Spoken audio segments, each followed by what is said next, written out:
राधे राधे भाई। आज हमारे बहुत सारे डेज़ और पार्ट्स चीज़ों का एंड होता है।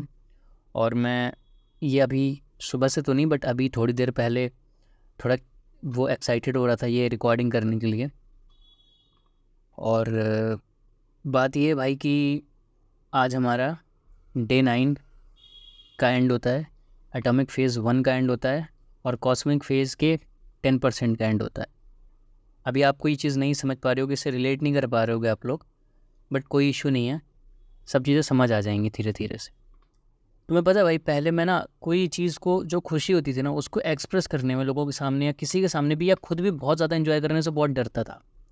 सच में मुझे ऐसा लगा करता था कि यार अभी तो ये खुशी हो रही, मुझे किसी भी चीज़ से रिलेटेड हो सकती है, मुझे कोई चीज़ मिली या मेरे साथ कुछ अच्छा हुआ थोड़ा सा, या कुछ भी मेरे साथ हुआ, तो मैं बहुत डरता था। मैं सोचता था अभी मेरे साथ अच्छा हो रहा, अब ख़राब हो जाएगा मेरे साथ, अब ख़राब तो नहीं होगा कभी। मतलब लिटरली हंसने से भी, बहुत ज़्यादा खुल के हंसने से भी मैं डरता था। मैं सोचता था ठीक है यार, कब तक का ये हंसना है, कब तक ये। पर कोई बात नहीं भाई, ये अप्रोच चेंज कर दो, तुम भी अगर ऐसे हो ठीक है, इट्स ओके, इट्स ओके। अगर तुम वो चीज़ नहीं करते हो, तुम अपने आप को 100% 1000% कंट्रोल रखते हो, तो तुम हंसो, ऑलरेडी तुम्हें हंसी आएगी ज़िंदगी में, ऑलरेडी खुशी आएगी। ठीक है, तो वही चीज़ मैं अब बात पे दोबारा आता हूँ कि ये कॉस्मिक फेज़ और एटॉमिक फेज़ तुमको समझ आ जाएगा। ठीक है, और देखो जो भी हुआ है, जैसा भी हुआ है, वो सिर्फ़ और सिर्फ राधा रानी की कृपा से हुआ है और महाराज जी की कृपा से हुआ है। ठीक है, वो अगर मेरी लाइफ में नहीं होंगे तो चीज़ें सही नहीं चलेंगी कभी भी। और दूसरी चीज़, आप अगर ये वीडियो देख रहे हो और डेली आपने वीडियो देखा है, तो कहीं ना कहीं इसमें भी रोल आपका ही है और आप लिटरली इम्प्रूव होना चाहते हो। ठीक है, और वो उन्हीं का सुनती हैं, या फिर भगवान या फिर जो एनर्जी है वो उन्हीं का सुनता है जो दिल से सच में चेंज होना चाहता है। वो इंटेंसिटी जो तुम्हारी होती है ना कि मुझे बदलना है, नहीं ये बहुत हुआ, नहीं मैं परेशान हो गया हूँ बहुत ज़्यादा, तो चीज़ें वहाँ वहीं से चेंज होना शुरू होती हैं। और ये एक फैक्ट है, एक एनर्जी है जो सब कुछ चल रहा है जिससे, यार हम कहीं के 30 मार खा नहीं है। ठीक है, बट वही बात है, थोड़ा कॉम्प्लेक्सिटी है। तो ऐसा कुछ बहुत ज़्यादा अब स्पिरिचुअल काइंड ऑफ थिंग नहीं है, बट अपने आप को कंट्रोल रखना है 1010%, 110% अपने आप को। मैं तो नहीं करूँगा, बाकी राधा रानी महाराज जी या फिर बाकी जो भी भगवान है वो देख लेंगे। मैं अपना 110% देता हूँ। इससे रिलेटेड आज एक वाक्य भी हुआ कि अभी मैं शाम के चाय पी रहा था दोस्त के साथ बाहर रोड पे, तो एक लड़की आई तो उसने ऐसा कुछ कमेंट किया। ठीक है, थोड़ा सा ऐसे ही वल्गर उतना नहीं था, बट फिर भी हम लोगों के लिए, तुम जानते ही हो यार, छोटी मोटी चीज़ भी इतनी ज़्यादा चूतिया आपका माइंड में घुसा रहता है ना कि वही थॉट्स आते हैं। कुछ भी हमें कोई भी कमेंट करे, तो मैंने उसको मना किया तुरंत। मैंने कहा नहीं यार भाई, चल क्या है यार, फालतू में बोल रहा है, ऐसे वैसे करके मैंने बात को इग्नोर किया और अपनी नज़रें हटाई और ये सब करके ऐसे कर। तो वही है, मैं यही बोल रहा हूँ कि यार बस मुझे कंट्रोल करना है। जैसा कि मैंने पहले भी कहा था, अब चीज़ें धीरे धीरे मैं भूलने लगा हूँ, जैसे चीज़ें भूलते हैं लोग, जैसे मैं हमेशा से भूला हूँ। पहले भी कई बार स्ट्रीक के बाद जो छोटी मोटी 10 12 15 दिन की, जो भी 30 35 दिन की एजिंग के साथ जो भी स्ट्रीक जैसी भी हुई हैं, तो उनमें मैं चीज़ें भूल गया हूँ। और भूल गया हूँ भाई लिटरली, और भूलने लगता हूँ, भूलने लगते हैं। इसलिए वो चीज़ मैं हमेशा अपना को याद दिलाता हूँ कि नहीं भाई, कुछ चेंज नहीं हुआ है, ये मन तुम्हारा, इसको छूट दोगे तुम, या फिर इसको अगर तुम नहीं सोचोगे तो ये उसी कंडीशन में ला देगा जैसे तुम थे। ठीक है, ये बस दिखावा करता है कि सब सही हो गया है, सब कुछ सही हो जाएगा, कुछ भी नहीं है। और इसके रिगार्डिंग काफ़ी सारी वीडियोज़ हो चुकी हैं कि ये कैसे बेवकूफ़ बना माइंड गेम्स कैसे खेलता है। तो ओवरऑल ऐसा रहा।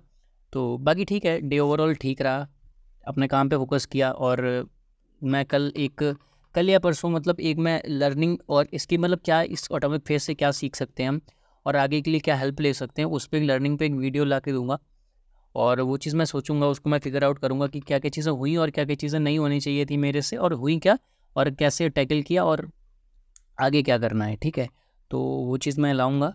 और बाकी ओवरऑल डे ठीक रहा। और मैंने बुक रीड की, बुक में वही थॉट्स कितनी, मतलब बहुत अच्छी चीज़ें लिखी हैं यार। जैसे कि उसमें लिखा था इम्प्रूव योर लाइफ। अगर तुम्हें अपनी लाइफ इम्प्रूव करनी है ना, तो तुम्हें अपनी थिंकिंग को इम्प्रूव थिंकिंग को इम्प्रूव करना पड़ेगा। और उसी थिंकिंग को इम्प्रूव करने के लिए पूजा, नाम जप, या फिर मेडिटेशन, योगा, एक्सरसाइज, जो भी प्रैक्टिसेस होती हैं अपने माइंड को कॉन्सेंट्रेट करने वाली ना, वो उसी थिंकिंग को इम्प्रूव करती हैं। क्योंकि इतना माइंड हमारा चूतियापे में घुसा था, इतना घुसा है, इतना घुसा रहता है, अगर उसको छूट दोगे तो वो घुस जाएगा तुरंत चूतियापे पे। ठीक है, तो वो ये चीज़ प्रैक्टिसेस आप अगर करते हो डेली बेसिस पे, थोड़ा थोड़ा ही सही डेडिकेशन से, तो आपकी थिंकिंग इंप्रूव होने लगेगी। और उससे ही थिंकिंग से आपकी लाइफ बनती है, तो वो लाइफ इंप्रूव होने लगेगी।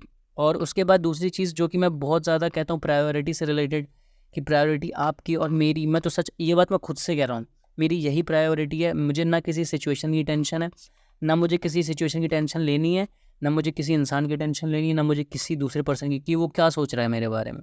इट्स ओके जब तक अभी तक तूने नहीं सोचा किसी बारे में, माँ बाप के बारे में, दुनिया के बारे में, सोसाइटी के बारे में कि क्या उखाड़ना, तो अब क्यों एकदम से सोचने लगा। ये सब माइंड गेम है। जो अपने रूल्स हैं, रेगुलेशंस हैं, जो सोचा उसको प्रायोरिटी पे, नहीं करना तो नहीं करना, कितना भी सब सही हो गया है, कुछ नहीं सही हुआ है, ठीक है, उसको नहीं करना, अपना 1000% देना है, देना है, देना है। तो वही चीज़ लिखी थी कि प्रायोरिटी याद रखो, किसी से इम्पैक्ट नहीं होना है तुम्हें।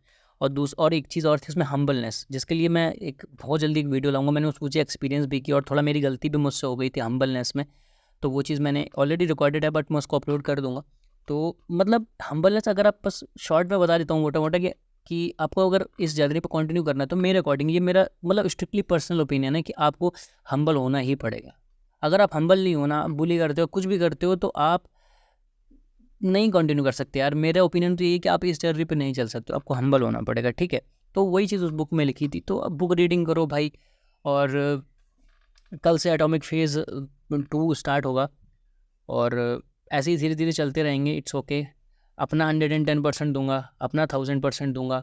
और आप लोग जो भी देखते हो भाई, आप लोगों की इंटेंसिटी आप चाहते हो, आप मेरा विश्वास मानो, पक्का निकल जाओगे भाई।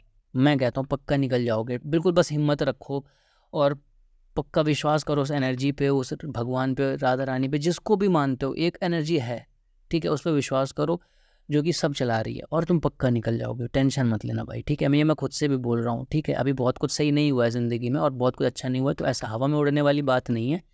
बस ग्राउंडेड रहना है, बस अपना 1000% देना, नहीं करना तो नहीं करना है। सो गए, राधे राधे।